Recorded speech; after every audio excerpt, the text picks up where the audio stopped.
Bienvenue dans l'Instant Innocence, le podcast qui vous aide à ralentir, à respirer, à prendre soin de vous et à vous construire une vie plus cohérente, plus douce, plus heureuse. Place à l'épisode du jour. Le biohacking est partout. Les protocoles, les hacks, les cliniques de longévité.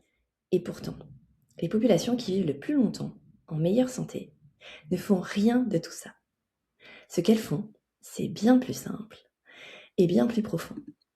Je m'explique. Alors, je ne sais pas si vous savez, mais il y a des régions dans le monde où l'on vit plus longtemps. Beaucoup plus longtemps et surtout en bien meilleure santé. Alors, on les appelle les zones bleues. Il y a plein de reportages dessus, il y en a même un, je crois, qui est toujours actif sur Netflix. Alors, ces zones bleues, c'est quoi? Il y a Okinawa au Japon, il y a la Sardaigne, il y a Ikaria en Grèce, Nicoya au Costa Rica. Bref, il y a plein de micro-zones comme ça dans le monde. Et des chercheurs ont passé des années à étudier ces populations. Et leur découverte est assez radicale. La longévité de ces gens n'est pas génétique. Elle tient avant tout à leur mode de vie. Mais pas à des protocoles sophistiqués, pas à des suppléments coûteux, pas à des technologies avancées, à des habitudes toutes simples, quotidiennes et profondément ancrées dans le vivant. Alors quand on regarde de près ce que ces populations font, on réalise quelque chose d'essentiel. Avant les habitudes, il y a un état intérieur depuis lequel toutes ces habitudes émergent naturellement. Ce n'est pas qu'elles décident de bien dormir, c'est qu'elles vivent d'une façon qui rend le bon sommeil possible. C'est pas qu'elles décident de bouger, d'aller à la salle, c'est que leur vie est organisée autour du mouvement naturel. C'est pas qu'elles apprennent à gérer leur stress, c'est que leur système nerveux est structurellement moins sollicité. Et c'est là que je veux vous emmener aujourd'hui. Pas vers une liste de conseils à appliquer, vers une compréhension plus profonde de ce que la santé veut vraiment dire. Alors, avant de parler des piliers de la santé, il y a quelque chose qu'on oublie presque toujours. C'est le système nerveux autonome. C'est celui qui régule tout inconsciemment. Il régule la qualité de votre sommeil, la façon de vous diriger, votre capacité à récupérer, votre réponse immunitaire, vos rapports aux autres, votre capacité à ressentir du plaisir, à avoir envie. Bref, il régule tout. Et quand le système nerveux est en mode survie, en hyperactivation chronique, aucun pilier de santé ne fonctionne vraiment. Vous pouvez manger parfaitement, dormir 8 heures, faire du sport tous les jours. Si votre système nerveux est dérégulé, votre corps ne peut pas assimiler, ne peut pas récupérer, ne peut pas se régénérer rapidement et pleinement. Et les populations des hommes bleus ne parlent pas de système nerveux, mais leur mode de vie entier crée les conditions d'un système nerveux régulé. Et c'est ça le vrai secret. Pas les habitudes elles-mêmes, l'état depuis lequel ces habitudes sont vécues. Et ça, vous le voyez assez peu dans tous les reportages sur les zones bleues. On a vraiment le résultat de qu'est-ce qu'ils font concrètement, le comment, mais pas de quelle posture. Alors regardons ces piliers maintenant, dont on parle et que vous avez sûrement déjà entendu parler, ou en tout cas qui sont assez évidents. Regardons ces piliers avec ce prisme. On va commencer par le sommeil. On sait que le manque de sommeil dérègle les hormones, fragilise l'immunité, accélère le vieillissement cellulaire. Mais ce qu'on dit moins, c'est que le sommeil est d'abord une question de système nerveux. On ne va pas bien dormir parce qu'on a pris du magnésium. On dort bien quand le système nerveux perçoit que c'est safe de se déposer. Et l'Ayurveda, cette médecine millénaire, vieille de plus de 5000 ans, qui est ma première formation et vraiment, je crois que c'est cette philosophie ayurvédique qui est la science de la vie, ça veut dire ça Ayurveda en sanskrit, ça teinte vraiment toute mon approche et tout le soin que j'apporte, peu importe les pratiques après. Et donc l'Ayurveda le dit depuis toujours, le dit autrement. Elle dit de se coucher avant 22 heures, de créer des rituels de transition, de manger léger le soir. Elle ne le dit pas comme des contraintes, comme des façons d'accompagner le système nerveux vers le repos, vers le mouvement quotidien. Mais elle le dit comme un état, des habitudes qui permettent ça. Un autre axe qui est hyper important pour la longévité et vieillir en bonne santé, et notre santé au global, c'est le mouvement quotidien. Alors à Okinawa au Japon, les centenaires ne vont pas en salle de sport, mais ils bougent naturellement, continuellement, sans se forcer. Ils marchent pour aller voir leurs amis, ils s'occupent de leur jardin, et le mouvement n'est pas une performance, c'est une façon d'habiter leur corps. Et ça, c'est fondamentalement différent. Parce que quand on se dit « Ah, il faut que j'aille à la salle, il faut que j'aille faire du sport. Ah, cette semaine, avec le programme que j'ai, l'agenda que j'ai, je vais pas pouvoir aller faire du sport. » À ce moment-là, vous bougez plutôt depuis la culpabilité ou l'obligation. Et qu'est-ce que ça fait? C'est du stress supplémentaire pour votre système nerveux. Donc bouger depuis le plaisir et la présence au corps, ça c'est de la régulation. Et moi je le vois quand je suis à la campagne et que je jardine, en fait je n'arrête pas, mon corps est en mouvement et je fais pas forcément de sport. Et je vois à quel point ça régule mon système nerveux. Troisième axe, bien évidemment, c'est l'alimentation. Alors, je vais le dire parce qu'il a un nom à Okinawa, mais on le retrouve dans toutes les traditions millénaires. Que ce soit l'Ayurveda, que ce soit la médecine chinoise, millénaire chinoise, que ce soit même la naturopathie aujourd'hui. Donc, ce principe-là, à Okinawa, il s'appelle le Hara Hashibu. Et c'est simplement manger jusqu'à 80% de satiété. Pas se priver, pas compter nos calories, juste écouter son corps et sentir la différence entre je n'ai plus faim et je suis rassasiée. Souvent, quand je transmets ça dans mes groupes ou à mes clients, je leur donne l'exemple de la machine à laver. Parce qu'une machine à laver, si vous la vous la bourrez de linge à 100% remplie, forcément, elle va pas bien laver. Forcément, le linge va avoir du mal à tourner. Forcément, ça va pas bien fonctionner.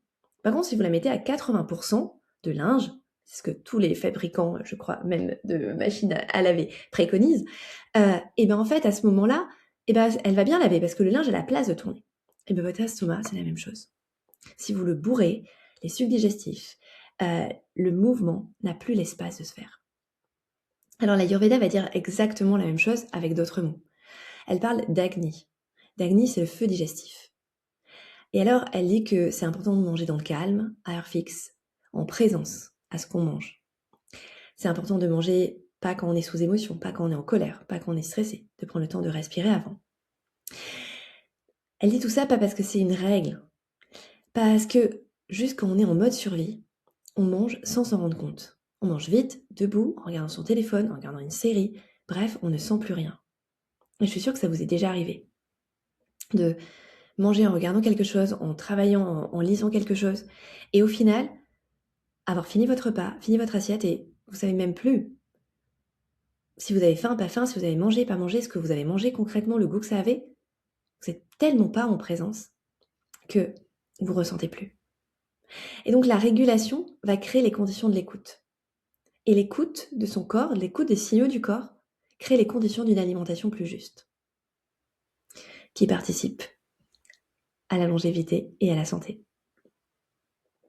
Alors un autre axe, je ne les ai pas comptés, donc je ne sais pas combien on est, c'est le lien social.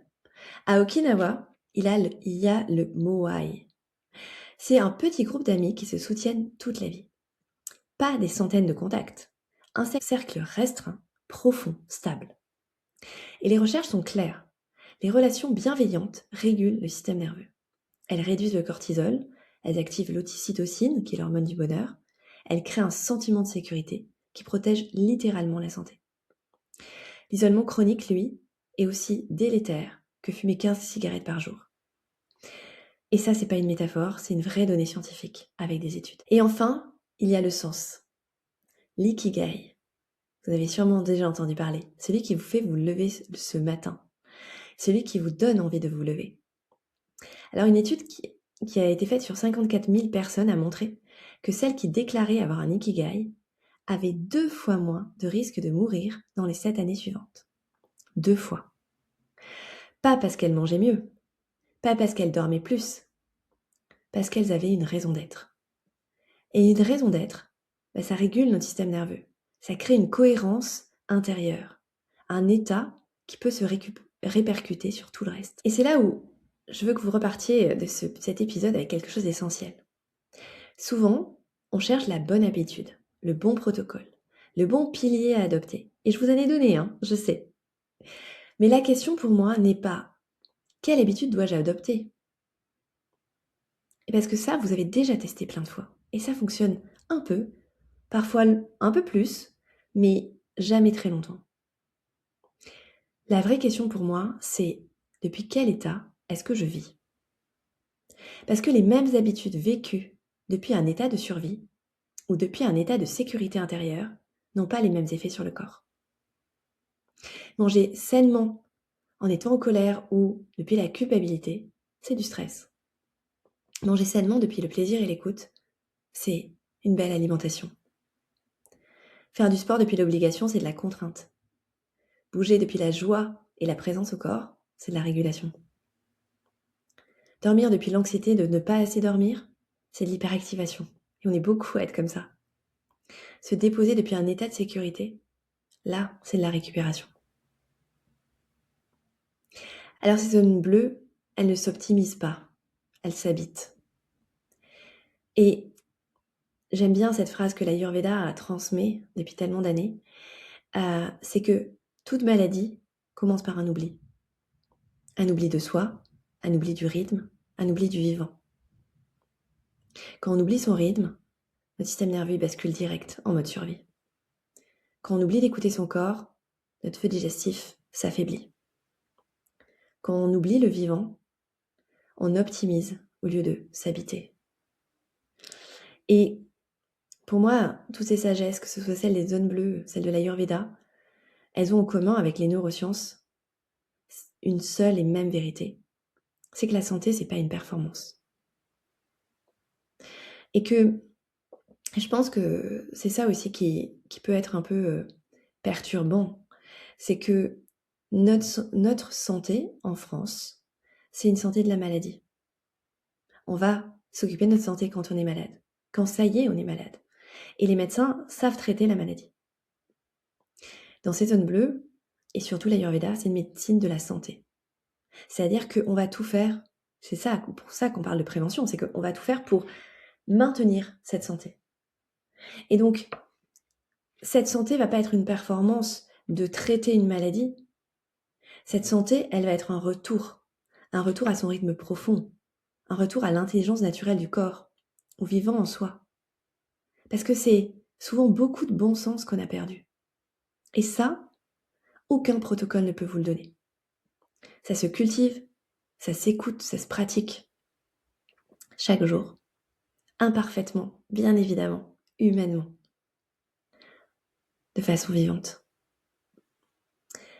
Donc si vous retournez une seule chose aujourd'hui, pour moi, ce serait important que vous ayez en tête que la santé ne commence pas par les habitudes. Elle commence par l'état intérieur, depuis lequel ces habitudes sont vécues. Et souvent, les rituels le matin, la routine du matin, j'en parle beaucoup.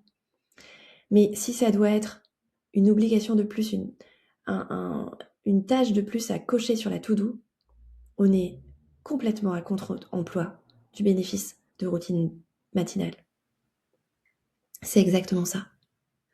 Alors, voici 4 questions concrètes pour commencer à explorer ça. Depuis quel état est-ce que je vis? Alors, vous pouvez regarder au global. Vous pouvez regarder depuis quel état est-ce que je mange? Depuis quel état je couche mes enfants le soir? Depuis quel état je vais faire du sport? Depuis quel état je vais au travail? Est-ce que je suis en survie ou en présence? Est-ce que je suis en train d'optimiser chaque instant ou est-ce que je suis en train d'incarner, de vivre, d'être connecté au vivant à l'intérieur de moi? Est-ce que je suis en contrainte ou est-ce que je suis en cohérence? Et s'il vous plaît, pas de jugement, juste observer. Deuxième question, c'est est-ce que je respecte mes rythmes? Pas les rythmes imposés par le monde, non, les vôtres. Votre heure de faim réelle, votre besoin de silence, votre rythme de récupération. L'Ayurveda appelle ça vivre en accord avec sa nature profonde. Et tout le travail de l'Ayurveda, c'est de ramener la personne à sa nature profonde, la prakriti. Alors tout ça, c'est simplement vous connaître assez pour ne pas vous trahir. C'est simplement arrêter de regarder l'extérieur pour revenir à l'intérieur. Parce que les réponses sont là. Troisième question, est-ce que je digère ce que je vis? Alors oui, votre digestion physique des aliments, oui, mais pas seulement. Est-ce que vous digérez vos émotions? Est-ce que vous digérez vos expériences? Est-ce que vous digérez ce qui vous traverse? Ou est-ce que vous accumulez? Est-ce que vous retenez? Est-ce que ça stagne? Parce que lui, le corps ne ment pas. Il tient, il retient tout ce qu'on ne digère pas. Et quatrième question, qu'est-ce qui me fait me lever le matin? Cet ikigai, cette raison d'être. Pas ce que vous pensez devoir répondre, ce qui est vrai. Parce que la santé, c'est pas s'optimiser, c'est s'habiter. Et s'habiter, c'est revenir à son rythme, à son corps, à l'intelligence du vivant en soi, chaque jour, chaque heure, chaque minute, chaque seconde. Alors merci d'avoir été là. Cet épisode résonne pour vous. Prenez le temps vraiment d'écouter ce qui se passe à l'intérieur de vous, de remettre cette attention de l'extérieur à l'intérieur et de voir, d'observer. N'hésitez pas à le partager et à me retrouver, que ce soit pour une consultation, pour un événement, pour et la formation pro, ou simplement sur les réseaux, avec beaucoup de transmissions offertes. Prenez soin de vous et à très vite dans l'Instant Naissance. Merci d'avoir écouté l'Instant Naissance. Si cet épisode vous a parlé, prenez quelques secondes pour mettre 5 étoiles au podcast et à vous abonner.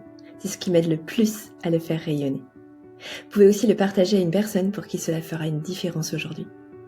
Et si vous voulez aller plus loin vers une vie plus douce, plus sereine et avec plus d'énergie au quotidien, inscrivez-vous à la newsletter Naissance et suivez-moi sur vos réseaux préférés. On se retrouve la semaine prochaine pour un nouvel épisode.